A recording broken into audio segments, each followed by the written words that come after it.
नमस्कार। जय जय श्री सीताराम। सनातन धर्म में जो 16 संस्कार स्वीकार किए जाते हैं उसमें जो सबसे अंतिम संस्कार है उसे अंत्येष्टि के नाम से जानते हैं। और ऐसा माना जाता है कि अगर किसी की अंत्येष्टि संस्कार की जो क्रिया विधि है वह अगर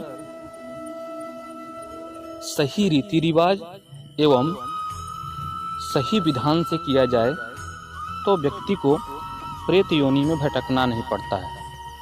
लेकिन अज्ञानवश बहुत सारी भ्रांतियां हमारे समाज में विद्यमान हैं कि क्रिया विधि कब करनी चाहिए, कब नहीं करनी चाहिए, किसकी मृत्यु दिन में हुई है, किसकी मृत्यु रात में हुई है, सूतक किस प्रकार से लगता है, समगोत्रीय को कितने दिवस का लगता है, संबंधी को कितने दिवस का लगता है, शव यात्रा में जाने वाले को कितने दिवस का लगता है।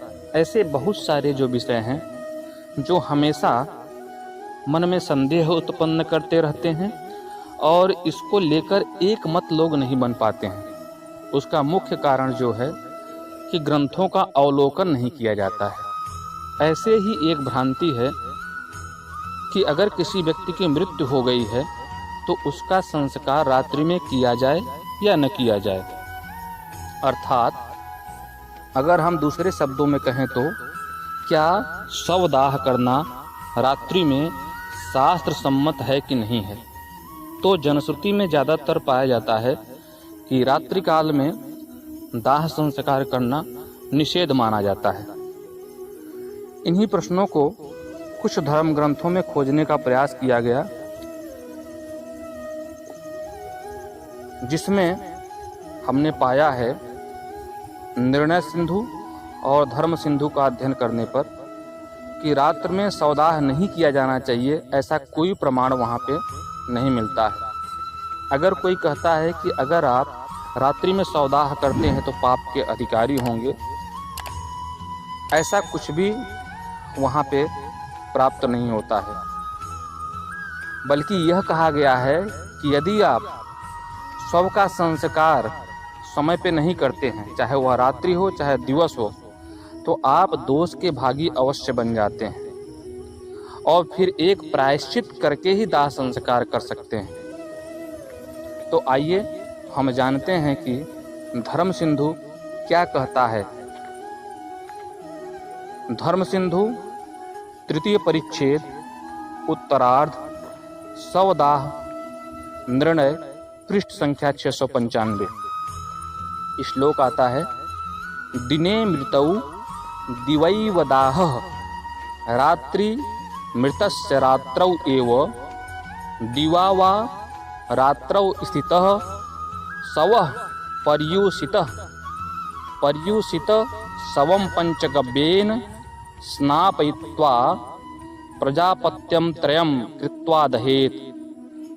मुखस्य सप्तछिद्राणि हिरण्य सकलैराच्छादयेत। अर्थात दिन में मृत्यु हो तो दिन में दाह करना चाहिए, रात्रि में मृत्यु हो तो रात्रि में दाह करना चाहिए।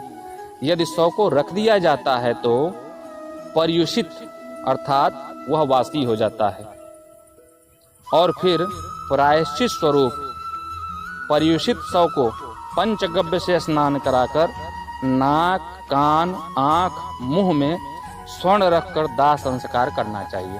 अर्थात अगर यह हम मान लें किसी व्यक्ति की मृत्यु शाम को हो जाती है तो लोग अपने संबंधियों की प्रतीक्षा करते हैं या अनावश्यक ही भ्रांति लोग फैला देते हैं कि दाह संस्कार की विधि रात्रि में नहीं हो सकती है। कभी कभी परिस्थिति जन्य ऐसा हो जाता है, सामग्री का अभाव हो जाता है। लेकिन अगर यह मान्यता मानकर कि रात्रि में संस्कार नहीं किया जा सकता है तो उसके लिए दोष लगता है। जो शव है प्राणांत होने के पश्चात अगर शव को रात्रि भर के लिए रख दिया जाता है तो वह बासी हो जाता है और ऐसे शव को तभी संस्कार कराया जा सकता है कि सर्वप्रथम उसे पंचगव्य से स्नान कराया जाए। पंचगव्य में क्या आता है? जो गौ से उत्पन्न होने वाले जो पंचगव्य हैं उसमें क्या है?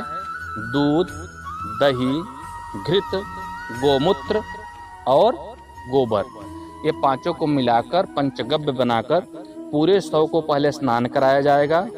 तत्पश्चात शव के नाक के छिद्र में, कान के छिद्र में, आंख में और मुख में स्वर्ण रखकर दाह करना चाहिए। ऐसा विधान धर्म सिंधु में बताया गया है। अर्थात यह रात्रि में दाह संस्कार न करने का प्रायश्चित है कि अगर आप रात्रि में संस्कार नहीं कर रहे हैं तो उसके प्रायश्चित स्वरूप अंत्येष्टि संस्कार विधान के अतिरिक्त यह विधान करना पड़ेगा। इसीलिए एक तो यह हम देखते हैं कि रात्रि में विधान है संस्कार करने का, निषेध नहीं है। दूसरा, आइए हम जानते हैं कि इसके संबंध में निर्णय सिंधु क्या कहता है। निर्णय सिंधु के पंचम परिच्छेद दुर्मरण दाह निर्णय पृष्ठ संख्या 965 कर्म प्रदीप का उदाहरण। रात्रौ वा रात्रिशेषे वा म्रियन्ते चेत द्विजातयः दाहं कृत्वा यथा न्यायं द्वौ पिंडौ निर्वपेत्सुतः। अर्थात रात्रि में अथवा रात्रि के शेष में ब्राह्मण, क्षत्रिय, वैश्य की यदि मृत्यु हुई हो तो उनके पुत्रों को चाहिए कि यथोक्ति विधि से दाह करके 2 पिंड दें। अर्थात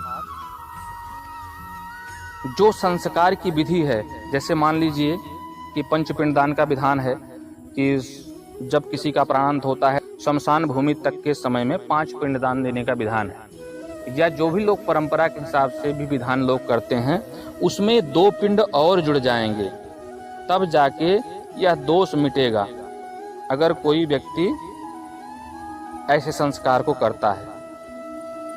इसके अलावा निर्णयामृत पारिजात में यम का वचन है, संध्यायाम वा तथा रात्रौ दाह पाथेय कर्म च नवश्राद्धम चनो कुर्यात् कृतं निष्फलतां व्रजेत एतद दिन मृतस्य रात्रि निषेधार्थम। अर्थात संध्या के समय अथवा रात्रि में दाह याम मार्ग का कृत्य करें तो नवश्राद्ध नहीं करना चाहिए, क्योंकि करने से निष्फल होता है। किंतु यह वाक्य दिन में मरे हुए व्यक्ति का यदि रात्र में दाह होता है तो उसके निषेध के लिए कहा गया है।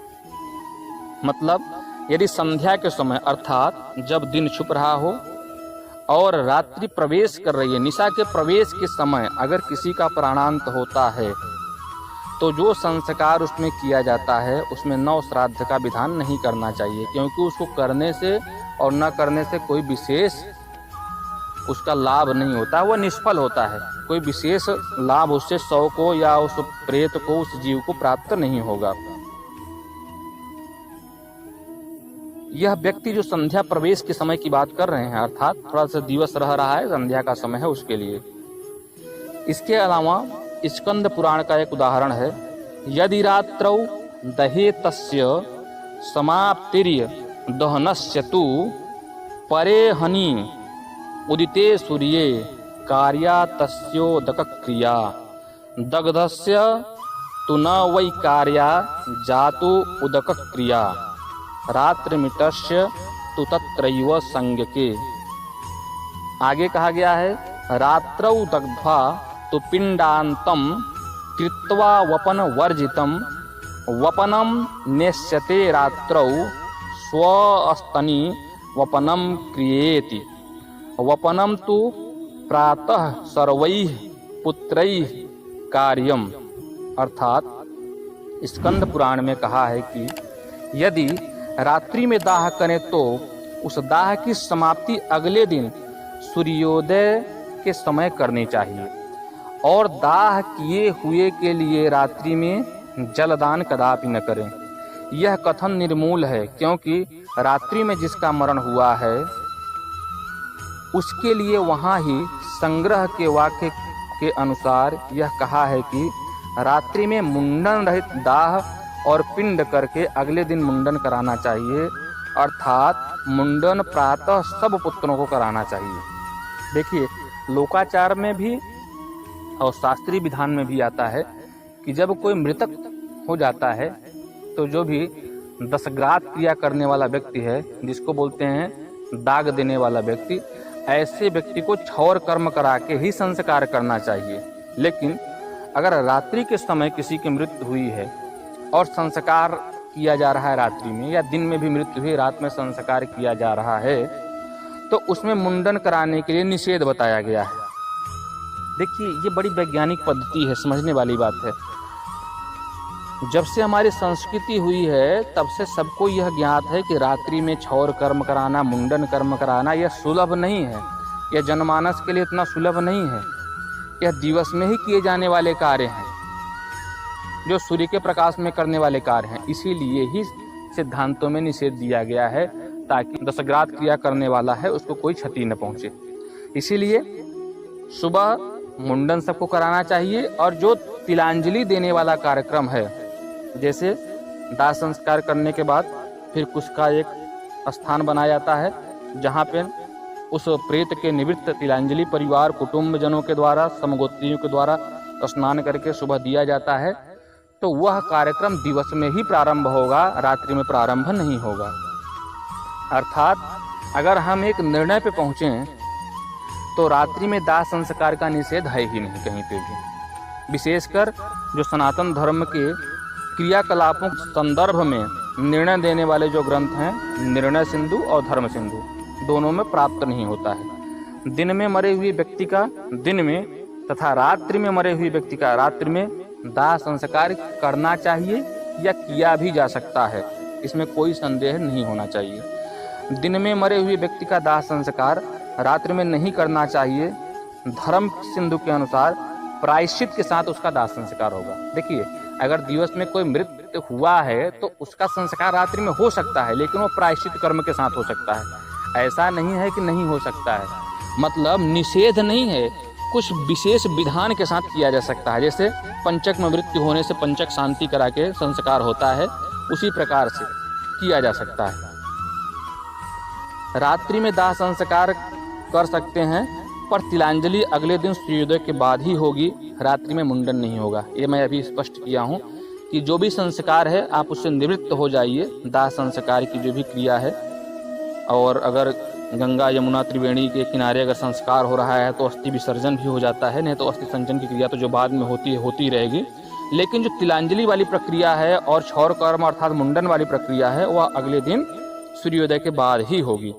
अर्थात रात्रि में हर प्रकार से यह विदित है कि दाह संस्कार किया जा सकता है।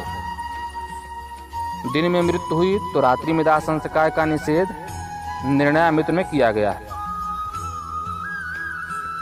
यथा श्लोक आता है, संध्यायाम वा तथा रात्रौ दाह पाथेय कर्म च नवश्राद्धम चनो कुर्यात् कृतम निष्फलताम व्रजेत। अब आते हैं रात्रि के दाह संस्कार पर। स्कंद पुराण के अनुसार यदि रात्रि में ही दाह संस्कार हो गया तो दग्ध की उदक क्रिया उस दूसरे दिन सूर्योदय के पश्चात करनी चाहिए। उसके अलावा एक और श्लोक आता है आगे, यदि रात्रौ दहेतस्य समाप्तिर दहनस्य तु परे हंतु दिते सूर्ये कार्या तस्योदक क्रिया। और भी रात्रि दहन के संबंध में कहा गया है कि रात्रि में यदि दाह करें, पिंडांत कर्म करें, पर वपन यानी मुंडन प्रातः करें। रात्रौ दग्ध्वा तु पिंडांतम कृत्वा वपन वर्जितम वपनम नेष्यते रात्रौ स्वस्तनी वपन क्रिया। अतः रात्रि दाह संस्कार किए जा सकते हैं। गांव में जहां रात्रि में मृत्यु हो जाए तो पूरी रात शव को कैसे रखा जा सकता है, क्योंकि तरह तरह के लोगों की भ्रांतियां हैं कि जो व्यक्ति मृत हो गया है उसकी आत्मा भटक रही है, कोई शव के पास रहना नहीं चाहता है। अगर शव को अकेले छोड़ दें तो उसको कोई विच्छिन्न कर सकते हैं जीव। अगर कोई पास बैठता है तो बाद में उसके मन में संदेह बना रहता है कि कहीं अमुक व्यक्ति की जो आत्मा है, प्रेत आत्मा है, वो मेरे शरीर को कहीं वर्ण न कर ले कि बाद में उसके प्रभाव में मैं विचलित रहूं। ऐसे बहुत सारी समस्याएं होती हैं, बच्चों के अंदर भय न उत्पन्न हो जाए। साथ ही साथ जब तक संस्कार नहीं होता है तो परिवार के सदस्य भी उस व्यक्ति जो कि मृत हो गया है उसके लोभ में उसके प्रेम में बहुत दुखी रहते हैं। जब तक वह मृतक का शरीर घर में रहेगा, सब लोग उसको लेकर दुखी रहेंगे। इसीलिए सारे क्रियाकलापों में विलंब किया जाता है, लेकिन आप लोगों ने भी देखा होगा कि सबसे अधिक शीघ्रता किया जाता है अंत्येष्टि संस्कार का, ताकि जो यह पार्थिव है इसकी गति कर दी जाए, संस्कार कर दिया जाए, ताकि जो भी दुखी परिवार है, शोक संतप्त परिवार है, उसको थोड़ा सा धैर्य मिले और धैर्य धारण करने की भावना आए और आगे के क्रियाकलाप की तरफ वो अपने ध्यान को केंद्रित कर सके। स्मृत रत्नावली का वचन है कि यदि शव रात में घर पर रह जाए तो पुत्र को चाहिए कि वह 3 कृच्छ प्रायश्चित करके तत्पश्चात ही दाह संस्कार करे। श्लोक आता है, शवम रात्र्युस सितम चेत्वीन कृच्छान कृत्वा दहेस्तुतः। अतः जो इतनी हमने चर्चाएं की हैं, इससे एकदम स्पष्ट होता है कि किसी भी मृतक का संस्कार दिन में भी किया जा सकता है, रात्रि में भी किया जा सकता है। इसका कहीं निषेध प्राप्त नहीं होता है। जो कुछ धर्म ग्रंथों में हमने अध्ययन किया और विद्वानों के द्वारा चर्चा किया या जो विद्वानों ने मार्गदर्शन किया, वो यही आधार था उनका भी अध्ययन करने का।